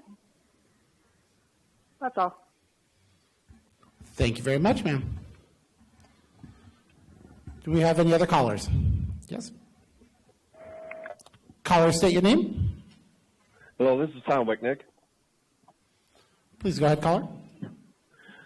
Okay, I am not in favor of changing the time to go to the end of the meeting. I'm not against Mr. Matthews' idea about one in the beginning and one in the after. However, one of the comments I heard from, I think, a couple of you up there is saying, well, we want to be able to handle the city's business while our minds are fresh, or something similar to that. One thing I have a hard time comprehending, that you would get burned out and couldn't handle the city's business after about 4 or 5 people offering public comment. I know you're all smarter than that, that's for sure. However, by moving it to the end, for the last year we've had the COVID thing, and the COVID thing has changed the way we did meetings here for a long time. And you've gotten to a point lately there has not been a lot of public comment, mostly because of the inconvenience of having to call in. I think is when the city opened up for just about a few months ago, you started seeing the public get more involved again and coming down to the council meeting and starting getting more inputs face to face. And then we shut down again. I think you're in a position where you're seeing it from what you're seeing for the last year versus when the city has gone through numerous meetings where I can remember back, and I know, Mikey, you'll remember this, we had 4-hour and 3-hour and 2-hour meetings that go all night long waiting for the end of the meeting because of the topics that were being discussed. And there was no capability, if you had comment at the end, if somebody just wanted to come in and ask, hey, is my road going to be paved this year? They can't ask that question because they got to sit there and wait for 1 hour, 2 hours, 3 hours, 4 hours, whatever it might be, because of the business of the council. And by setting apart just a little bit of time in the beginning of the meeting to hear from the people, to make it easy on the people to come up and ask a question, when's my street being paved? Or I had a problem with dogs running through my neighborhood, but you make them wait 1 hour, 2 hours, 3 hours, or 4 hours while you take care of business. I think it's to move it to the end is inconsiderate of the public. And I think you should just leave it the way it is and let it go like that. Once you open up again, you're going to see people coming back to City Council and offering their comments. Thank you. Thank you, sir. Do we have any other public comment? Appears not. I'm going to go and leave the phone line open for public comment while we go back into discussion amongst council. Yeah. So what I was getting at, Mayor, is there a way legally? This is one thing I'm not sure of, and maybe this is up to you and council to be more dynamic about it, right? Where we see topics that are going to be they're going to take a while, and that's fine, And so that way before the meeting we say, look, we know that giving this certain topic, the public comment's going to, or this is going on in the city, that we can say, hey, we need to shut it off in an hour, or we need to shut it off in a half an hour? Is there a way that can be done? And then you move it to the end, right? Just kind of like we do with the closed sessions. If closed sessions go too long, we can move it around. We continue it, and we do it later. I believe, and I'm going to ask Rika to chime in here, one of the challenges we have is that the previous councils put the policy in place. And inside the policy is the defined agenda for the council. If that was not there defined inside the policy, we would have certainly more dynamic ability to move things around, but we've established it as a policy of the council, which led to the discussion point versus a dynamic change. We have the ability certainly to make a decision here tonight that says we're going to make this change. And I mean, from the extreme of we don't want the agenda defined in the policy. That's an extreme. I'm not suggesting that. Sure. To one of the suggestions of doing a front and back and trimming down the time to maybe there's a 30-minute limit and 3-minute per comment in the front, and a 30-minute limit and a 3-minute per comment in the back. We can certainly make that decision amongst us and then direct staff to put it into policy. And if that's, I mean, I don't see a big problem in that. The goal was, again, to make sure that we didn't get into longer, drawn-out debate or discussion before the business of the city that has been reserved on the agenda has been attended to. So I'm very open to the idea of a front and back if there's a consensus idea on that. If there's a consensus idea, I think that the ultimate goal that I had bringing forward is if you don't bring forward new ideas that you get from training, then what was the purpose of trying to train? Sure, absolutely, and that's why I'm bringing it up. Let's be dynamic. Let's not be afraid of change if it's making it better. And I'm not aiming this at you or anybody else or even at the public, but with all the comments I've gotten, which I have to listen to, that's part. They're under the impression that we're putting the ownership on them, like that we're making them bend to us, and I don't want that. I don't like the idea of it. I like the idea of making a more efficient meeting because it's a double-edged sword. Right? It really is a double-edged sword. Us doing this business, everything's on the agenda, it's there for a reason because it's been brought there.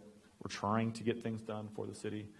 It's not for selfish reasons that I'm aware of. So I mean, like I said, I'm open to that. I believe there's. I'm going to go to public comment after I give everyone else a chance if there's any other comments.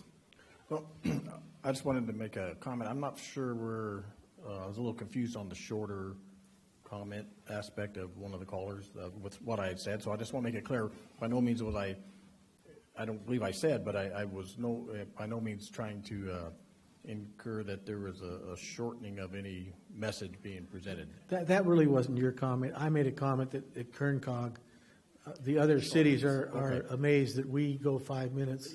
Okay. Because I don't know I was of trying any to figure other out where city. that came from, and I was like, yeah, I don't know of any other city in Kern County. Yeah, when you compare to, just doing sheer comparison. Yeah. So we do have a much longer public comment period per speaker, which is fine with me. Yeah. But you got blamed for the comment I made, and I wasn't commenting that we should do that. I was just commenting that that's what I've heard from other cities. Okay, that clears that out. I was just thinking if I said something, I wanted to make sure I. Yeah, no, you're good. Okay. But one thing I would definitely disagree with moving public comment before presentations, because a lot of times in presentations, for example, when we're rewarding a police officer for excellence, you get a lot of people down here, and they're there for that presentation, and for them to have to sit here for an hour if public comment went on for an hour, I don't think that's right. And there's not a lot of items on the agenda where we get a big crowd down here, other than casino or something like that. But presentations, we oftentimes get a big crowd, and I think that should be where it is on the agenda right now. Yeah, I don't believe there's any intention of moving those around. I mean, that was a perfect example today. We didn't really get into agenda or public comment until about, 6:45 or so, ballpark in that area. I mean, so it can have some variance between meeting to meeting, obviously. But I think both those presentations today should have been very important to the public. I agree.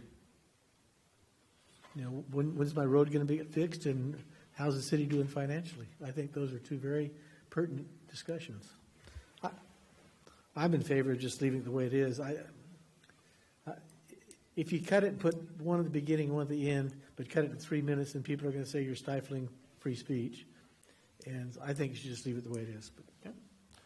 I got one more public comment, so I'm going to go ahead and take the public comment. Or did you want to? No. Okay. Public comment? Oh, you want to speak? Okay, give me just a second, Bart. Go ahead, caller. Caller, say your name. Hi, this is Jessica Weston from the Daily Independent again. I had a question. I was under the impression that the council did, in fact, have the discretion to limit the public comment to an hour, because I believe I've seen that done many times. So is there not the ability of the council to just administratively limit public comment to an hour? That's my question. Thank you. Yeah, we currently do have that. Wouldn't it have to be, wouldn't it have to be done before when we approve the agenda? It is no. I mean, we couldn't just arbitrarily be like, well, we have it as part of an hour. as part of the acting agenda right now. It does state the public comment section of the agenda will be limited to 1 hour. So that limit is already currently in practice. That's policy. Okay, thank you. That's what I wanted to know. Thank you. We have one public comment from somebody who's in the room, which is an employee. I'm going to let Mr. Lauer. Is it on? Yeah, it is. Just as a citizen, I had a suggestion that if you're going to split, that you run 30 and 30, but if you only run the 30 afterwards, if you run over. In other words, you don't start it up again at the end. Only if you have filled the full 30 minutes, and then there's more. That is an excellent comment, sir. I don't know if the new members of the council are aware of this, but the previous council voted that we end the meeting at 10:30. Oh, so is that part of the policy? That was council policy during the last term. So. Okay. When I was at League California Cities in the new council members forum, I got a chance to meet a lot of council members from other cities. And the bigger cities down in LA, they said their public comment would go for hours and hours and hours, and they would just sit there until 10 o'clock at night getting called names and what have you. They said it was it was a rough time. So we have it. I guess what I'm saying is we have it good here. We do. Ridgecrest is nice. The public is nice to us, I think, for the most part. So sometimes it depends on the day, but yes, for the most you part, you never know. But we all have bad days. That's our community. But it is a great community. We have one more public comment, and then I'm gonna make a recommendation after the public comment. Go ahead. Caller, say your name. Oh, hi. This is Dave Matthews again.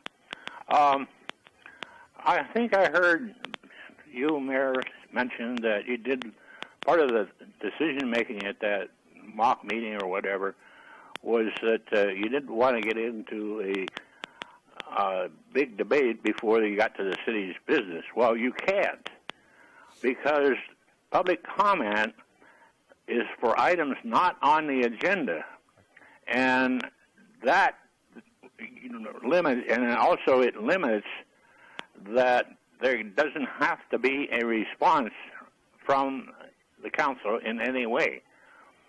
So, having heard Mr. Whitnick mention the long meetings, I would suggest, or I would withdraw my suggestion and go to the end, because I remember sitting through some of those meetings, and we went home and fell right asleep. So that's it. Thank you, sir. Got another one. I have another one. Next call, public comment. Caller, go ahead. Yeah, it's Ron Porter again. There was a misconception presented I think I need to correct. They talk about a 3-minute rule. Well, that was the rule. The 3 minutes was created by a court, and the reason the court created it was so that you could have an efficient meeting. And generally in Ridgecrest, we don't have that problem with the 5 minutes or even 10 minutes. It's limited to an hour. And to me, I guess, as our representatives, you always should encourage as much speaking and public things that go on in front of the council at a set time so the people know when they can do it. They can stop by and do it, make their public announcements about whatever is going on or their concerns, and the rest of the people understand those concerns. I just can't find one reason. I said, we had it at the end, then they moved 30 minutes to the front and 30 minutes to the back, and then they just moved it all back to the front. It's a scheduled 60 minutes, and I don't see how that interferes with the council doing their business at all. Thank you. Thank you, sir. So I will welcome other public comment if necessary, but I'm going to go ahead and just say, again, I did a training. I brought forward an idea. Let's call this my first lesson. No, it's a good idea. I mean, again, my purpose was looking at it from an efficiency perspective, and I respect the decision. I respect the comments. At this stage, it sounds like the best comment that I've heard is leave it alone and move on. Let me make another comment real quick that I also learned when I went to the new council meeting 6 years ago. They recommended, and like I think Ron just mentioned, that it's not supposed to be a dialogue. It's supposed to be public comment. And on the council, we've gotten into dialogues before. Yes. And they really recommended at the current Council of Governments that we don't, league meetings, that we don't get into dialogue back and forth. That was asking a clarification question is one thing, but getting into discussion back and forth is really not what we're supposed to be doing in public comment. Right, and I think that's something that's important for the public to understand, that a lot of times they will say, they will make comments, questions, and concerns, and I think it's frustrating for us not to respond back to them. Well, let me just say it's equally as frustrating for us not to respond back to you. But we cannot, if it's not something on the agenda and we're not talking about that agenda item and it's not properly organized. So I just, hopefully the public's paying attention to that, because we don't want to get in trouble, right, Lloyd? There's nothing wrong with throwing up a new idea and discussing it. Yeah, that's what I did. Actually, I want to say it's encouraging. I appreciate you trying to look and figure out different ways to do things. And I hope we stay dynamic and we keep bringing up ideas like this. Yeah. So, I mean, again, from my perspective, it sounds like there's not a consensus to go one direction or the other. That at this stage, leave it alone, move on. Yeah. If it's not broke, don't fix it. Fair enough. Any other? Okay, moving on. Next item is the authorization for the city manager. No, I've already passed that one. Sorry. Next is Heather's time up. We have the second reading and adoption of an ordinance of the City Council of Ridgecrest, amending portions of Chapter 106 of the Ridgecrest Municipal Code regarding accessory dwelling units. Mrs. Spurlock.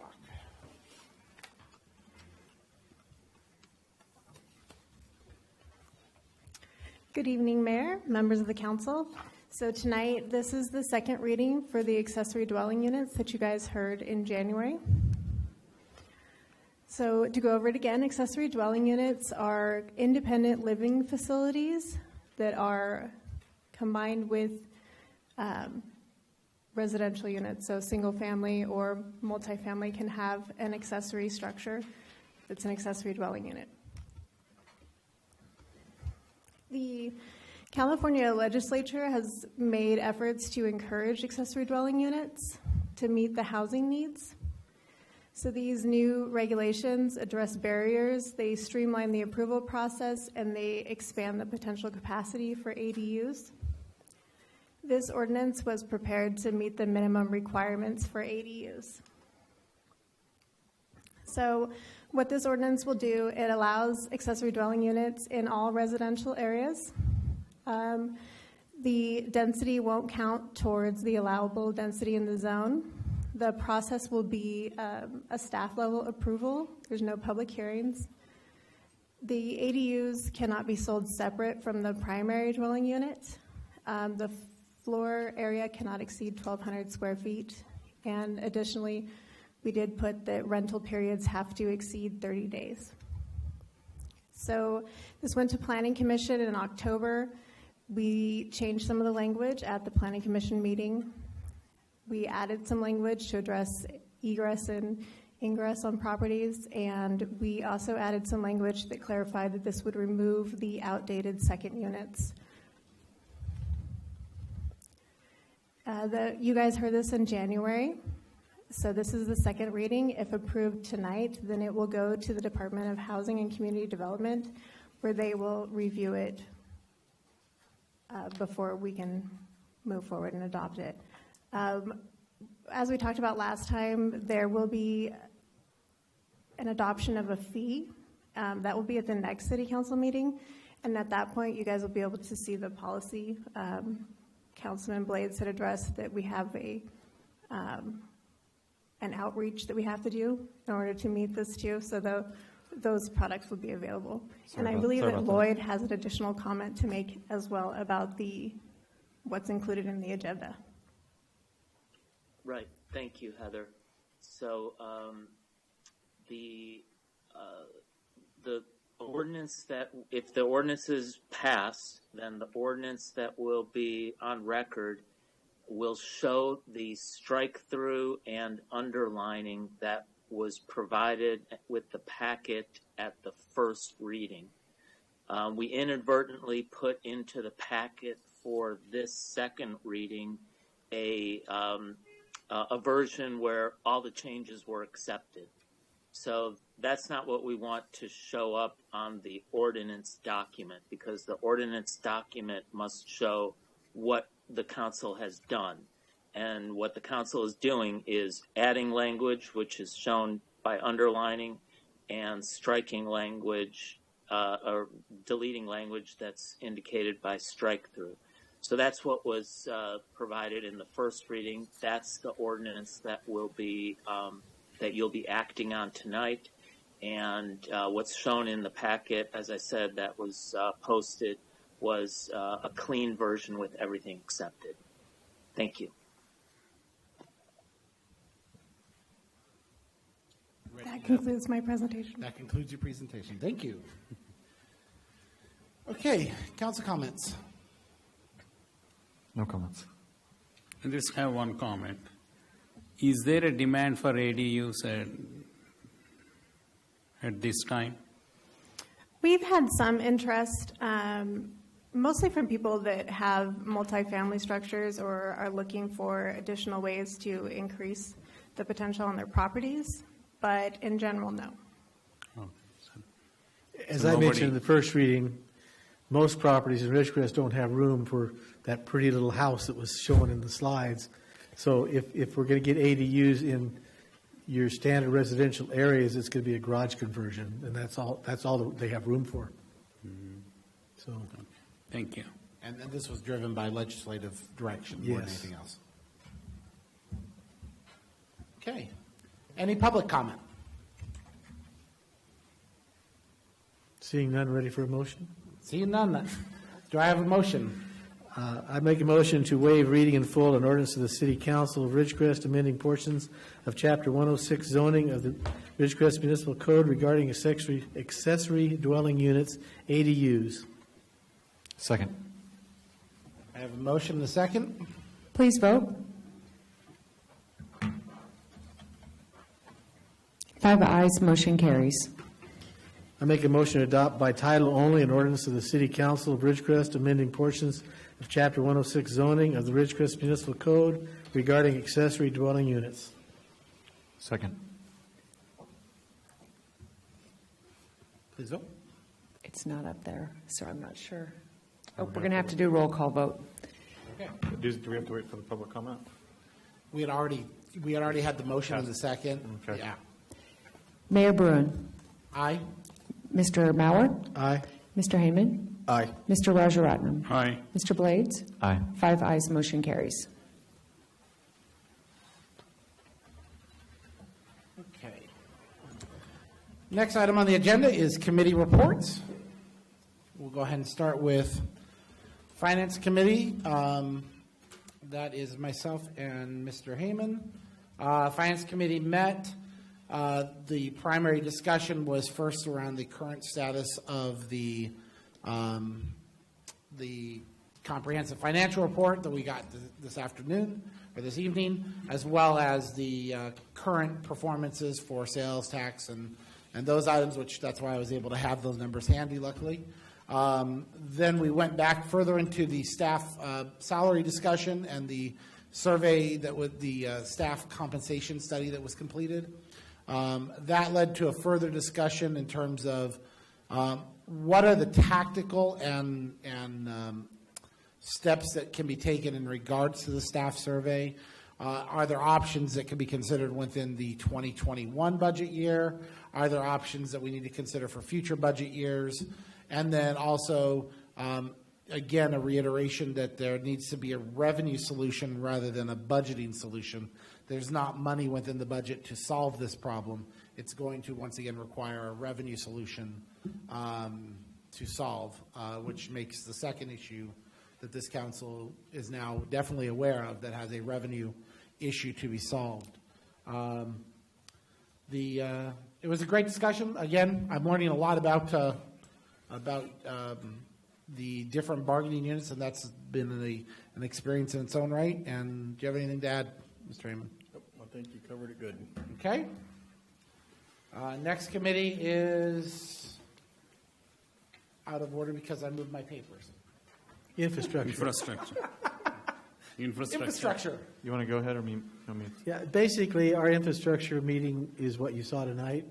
It was mostly the covering of the 5-year road plan, and we discussed it quite thoroughly, and I think it's wonderful that we've got this project going like that. Anything to add, Kyle? No. Wow. I know. Kidding you. I'm trying not to be that guy, Mike. Economic Development Committee. I think we did last meeting. We did meet. I have. Oh no, we don't. We gave an update. We didn't meet again until the so we 10th. did not meet after that. Right. We meet next on the 10th. Okay, fantastic. Quality of life. Okay, so we did meet, and so the primary agenda items were dealing with the, well, first off, there was a request for a project list from for the staff of the Parks and Quality of Life Committee and, or staff. And so they presented us with a Parks and Recreation's top 3 critical needs. And so I'll just kind of briefly run through those. There was manpower estimated costs for the budget, upgrading lights to LED in Leroy Jackson Park complex, the Kerr-McGee Field, City Hall parking lots, Pearson Park, and Upjohn Park. And there was added fields to allow rotation and rest to keep up on maintenance and to allow fields to rest so that we would be able to have more maintenance fields. Roof coating and replacing or repairs of the City Hall, which is estimated to be done every 30 years and hasn't been done, so that was on the priority. And budgeting for maintenance of fields in general, not new fields, but just in the fields that we currently have. So those were some of the items that were brought before us from the staff as far as critical needs in the quality of life or parks. The next item on the agenda was dealing with the pool and the upcoming grant process that's going on. So there was a presentation by James Monroe Art Department, and so they presented a couple different art projects that they thought would be a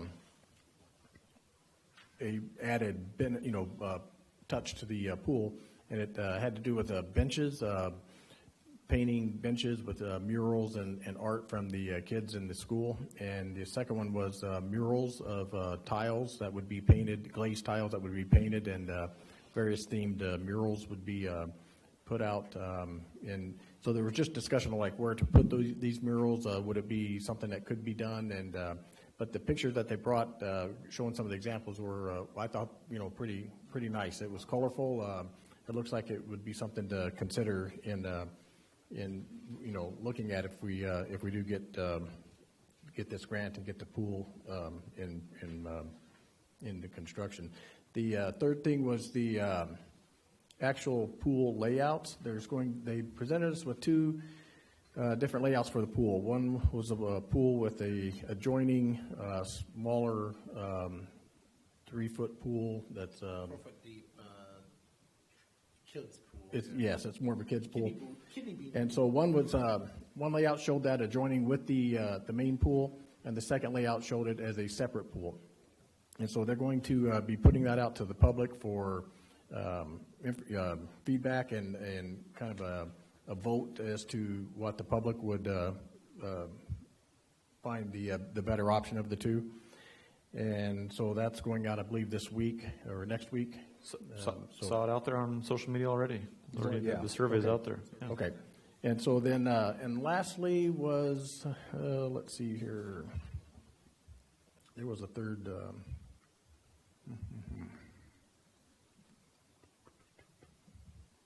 Well, we'll leave it at that.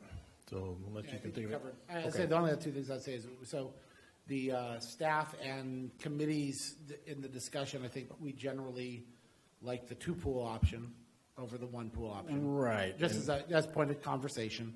And for that was for hygiene, and it also added about 400 square footage of additional pool. Right. In that option. Yeah, we discussed it as a committee, and that was the biggest, was the fact that, with the kids' pool connected to the main pool, that we could, we'd be looking at cross-contamination, and as a committee, we like the idea of the two separate pools. And the third thing I was going to bring up was there's going to be a special meeting, and that's going to be held next, let's see here. 27th. It's going to be on the 27th. It's going to be held at the old Penny Pool complex, and it's going to be at 1 o'clock in the afternoon. This is a public meeting. It's a special meeting that's being held for part of the grant process. So it's going to be put out into the public through Facebook and some of the other, maybe radio. But anyway, so I want to put it out there. Everybody that's interested in the pool, we really recommend that you come out and participate in this meeting. And again, it's going to be on February 27th at 1 o'clock at the old Penny Pool complex. And I think that wraps up the pool. I think the just so you know is I think the plan for Parks and Rec plan is to have a blow up of the pool that's been predominantly selected through the survey by the 27th, and they'll have it out there so public can provide input on, like great comment yesterday was the wind. It was something that hadn't been discussed in terms of where do we put bleachers, or where do we, is it fencing versus brick? Is it how are we protecting the pool in different ways? And so, yeah, absolutely, participation is key. Okay, next is RACVB. Nothing to report. Okay. I do have one question. Am I supposed to attend these meetings? Am I alternate on that, or? For the RACVB? Yeah. You are alternate, and you can attend even though she's there. It's at your discretion. Okay. Thank you. You're very welcome. Okay, next, other committees, boards, or commissions. Yeah, I virtually attended my last KernCog meeting. I'm glad to report that my alternate, Kyle, who will be taking over at the next meeting, was on there also, so you can get a taste of that. I'd recommend that you go over this next time so you can meet everybody.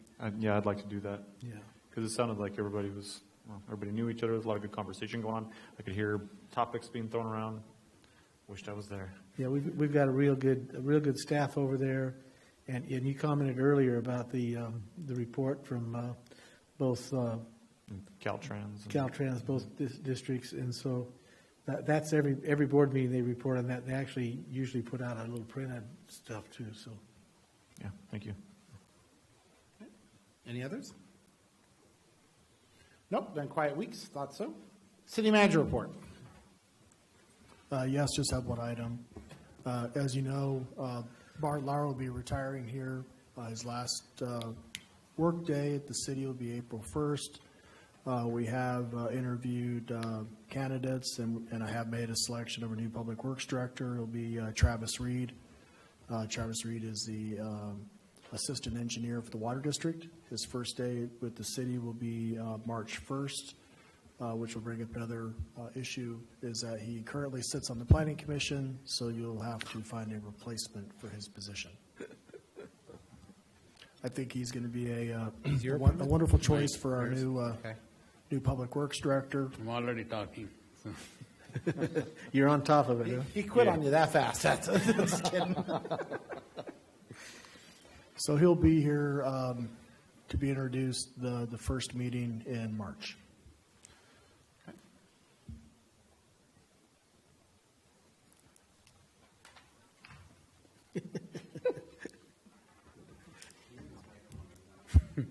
comments. Okay, there you go. I keep turning it off because I'm trying to be not breathing it, but okay. Thank you, Ron. Next is future agenda items, and at this time, I'm going to ask for my fellow council members to join me in standing. While the public was unaware, I had received notice from Mr. Maurer of his intent to resign. I had asked the city clerk to prepare a recognition for his years of service to this community, and I would like to take that opportunity to present it to him now. Thank you. Do I need to stand up? We'll come to you since we know your knees bump. So I had a hard day today loading up. I will just do a round of applause. But Mike, thank you for your service to the city of Ridgecrest and for your many years of service to this community. Thank you very much. Thank you so much.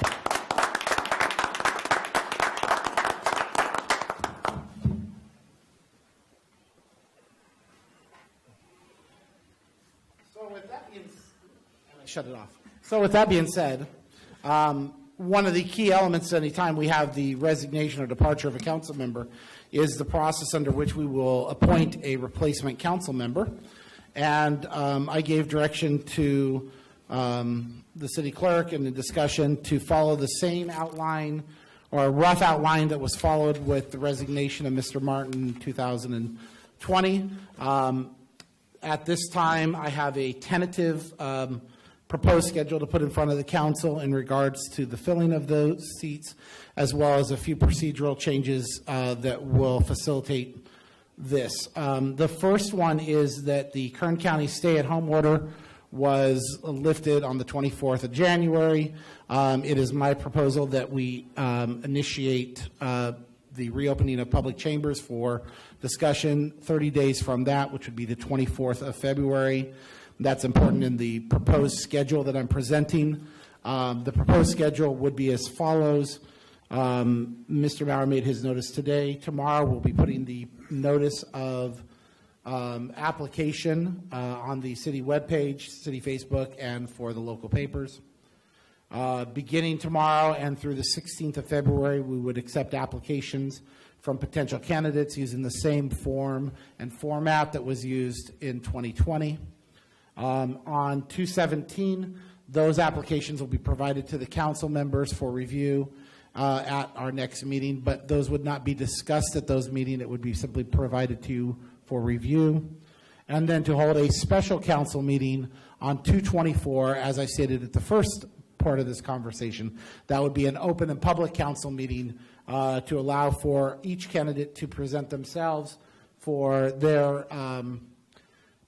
conduct interviews, meet the candidate, for them to provide us further information on their interest. For those of you that participated in the process in 2020, which I know both Solomon and Kyle did, this is following that same process, but ensuring that public comment can be received from an open and public chambers. We will be social distancing, and there will be a mask requirement during the course of the meeting unless medically unable. Again, this signals a couple things. First, it gives us an opportunity to hold the special meeting, to conduct those interviews, and then to make the decision without interrupting the normal process of business for the council, because it won't be occurring during the 2/17 or the 3/3 meeting. It also allows us to quickly fill Mr. Maurer's seat and move on with the business of the city. With that said, that is my presentation in terms of future agenda items, and I'd like to know if there's any other comments from the council or concerns. No, sir. None. Mr. Raymond? So just to clarify on actually making a decision on the council seat, we will do that on 2/24. On 2/24, okay. We're good? Hearing no other changes, then I will go ahead and direct the city clerk to go ahead and post those dates as agreed upon. I look forward to the next council member to join us, and once again, sincerely thank Mr. Maurer for his many years of service to this community. People don't ever take proper credit for how much work and time you have put in, but 16 years is an incredible amount of time. Thank you, sir. Okay, next item on the agenda is closing mayor and council comments. I will start with you, sir. I pretty well shot my wad at the beginning. So, like I said earlier, it's with mixed emotions. I'm going to miss this place.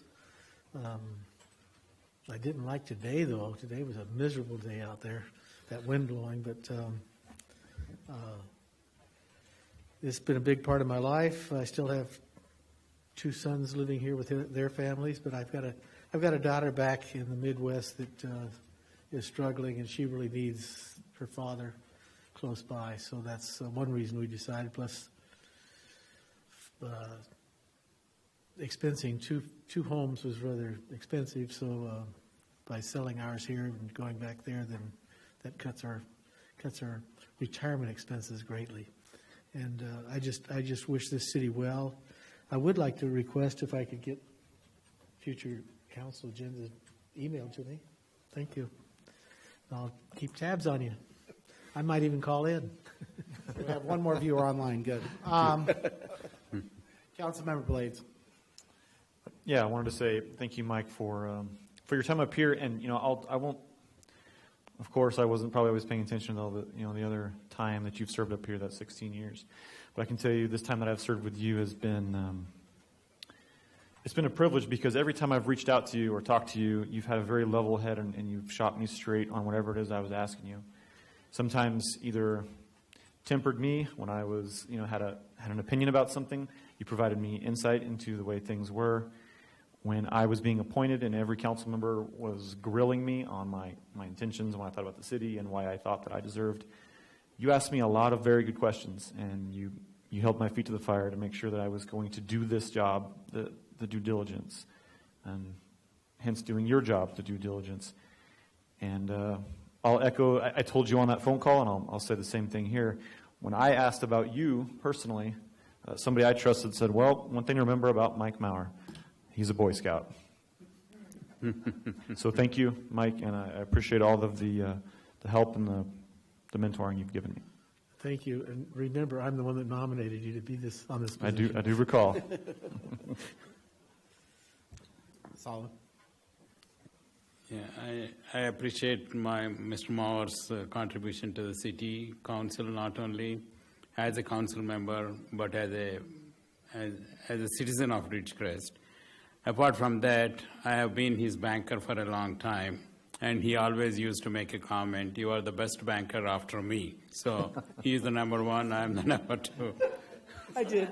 I told him he was the second best bank manager this town had ever had. I was first. But he went through a lot harder economic times as a banker than I did. So I had to later move him up to 1. Yeah. But thank you so much. I really enjoyed my association with you as a banker as well as on the city services. So we'll miss you. I'm keeping my account there too, by the way. Okay, thank you. Mr. Heyman. We are restricting only for this or No, other comments? Okay. It's your. Okay. I do have a couple of. Oh, well, I got more to say. You come back around. Okay, well, back to Kyle. No. Let's all. I'm just being. I do have a couple of questions or information I need to get. So, do we have any update on the COVID vaccine situation? I mean, since 26, there were no vaccines at the hospital. So, they were expecting this week. So, we don't have any information on that. I haven't heard anything on that yet. I know that there's been a slow up on the rollout of the vaccine from the state. Okay. And second question, the self-storage at Walmart, do we have an opening date, Mr. Strand? No, I do not, but I can have staff reach out and see if we can get you an approximate opening date. Okay. And but it appears they've been diligently working. I drove by the other day, and they're working on the inside, so it may take a little while depending on how much equipment they actually put in there for the storage units. Yeah, it's nice to see their signs up, so it looks nice. The last one, InShape is closed, so some asked me if we can do anything with that, if city can take over and run the swimming pool. Is that, I don't know. So I did have Jeb McLaughlin reach out to the owner of InShape, and he had a discussion and discussed why they were closing. I do not believe that the city could take over the pool, one that's private property, and I don't know if we could afford the rent that that individual would want, because I think that is the reason why they closed in the first place. I was going to say, I heard they closed because the landlord raised the rent on them. yeah. Correct. One of the things we can look out for, obviously, once we start coming out of COVID and gyms can actually open and function to a level or to a degree that they can make a profit, we can always, try and look for another gym for our community. But obviously, COVID had and will have a significant amount of effect on a number of businesses that were, that dealt with close human contact. I mean, we still don't even have our movie theater open yet. So there's still a lot of activities that are closed. You can't go to Disneyland. There's a lot of things that we're restricted on. So once that stuff starts reopening, some may come back, some may not. The stuff that doesn't come back, obviously, we can put on our radar to try and recruit back here, because I do know that they had at least 14,000 memberships. So that's a significant amount. So there is a need, but obviously until we come out of COVID, we're not going to really know what we're going to have. Okay. Thank you, sir. Mr. Heyman.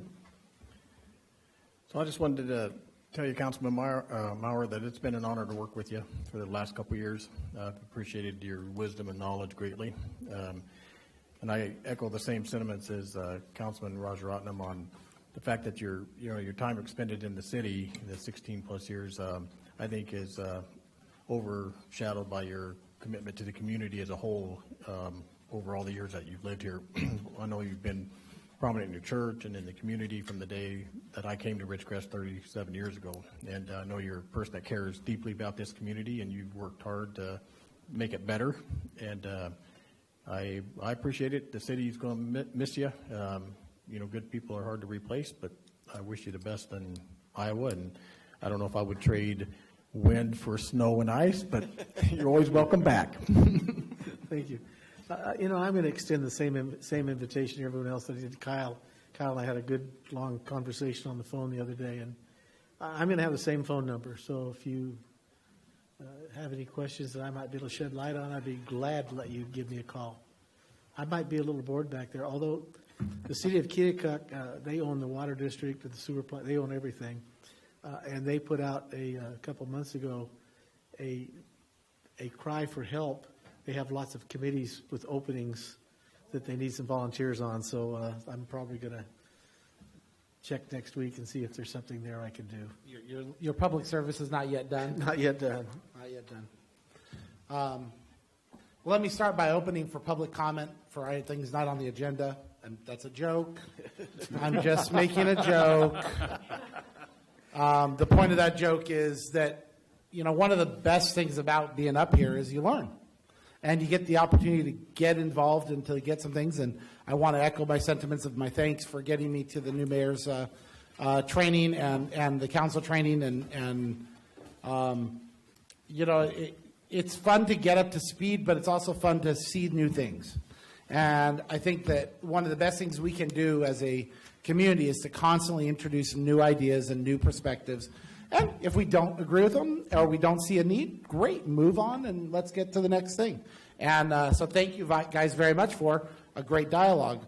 I want to go ahead and commend Melissa and her efforts and the city's efforts in getting the CDBG grant pieces out. I know that they are getting out into the community, and I've been very excited to see some of our local restaurants that are going back to their outdoor dining. Anything we can do to get the support to those businesses, I know, has been critical. I'd like to, I don't know how to properly say this, but I would like to, as a public official, thank Alta One, Mission Bank, and Desert Valleys for doing everything in their power in the PPP2 program and getting those dollars, which I know are getting into those small business owners right now. And that's going to help many of them to weather this hopefully the ending period of the COVID restrictions. On a personal note, Councilmember Heyman will be running the 217 meeting. I hope to be calling in while I am going to run to snow and ice because I'm going up to the mountains with my family for a long overdue 9 days with limited internet service, so I can't make a promise whether I'm going to be able to attend. But I've already let Councilman Heyman know. And then last, Mike, you know, they always talk about the old boys network and all the people that you know have been in the same seats or doing the same things. But Mike, I still remember when we first met years and years ago when I was a 20-something nothing. And then when we met and talked more, you know, over the last 5 years as we worked together, and there was such a change in just our dynamic of talking and how much all of you, or what I would call old guard, have helped to teach us young bucks about this community and what makes it so very special. So it is with my deep thanks for your time and commitment to this community. Thank you for being a friend, and thank you for offering so many of those great dialogues. And unfortunately, you are now no longer the best banker in town. Solomon has officially claimed that title because I'm a credit unioner. Have a great evening, everybody. Take care. Good night. We'll see you on the 17th.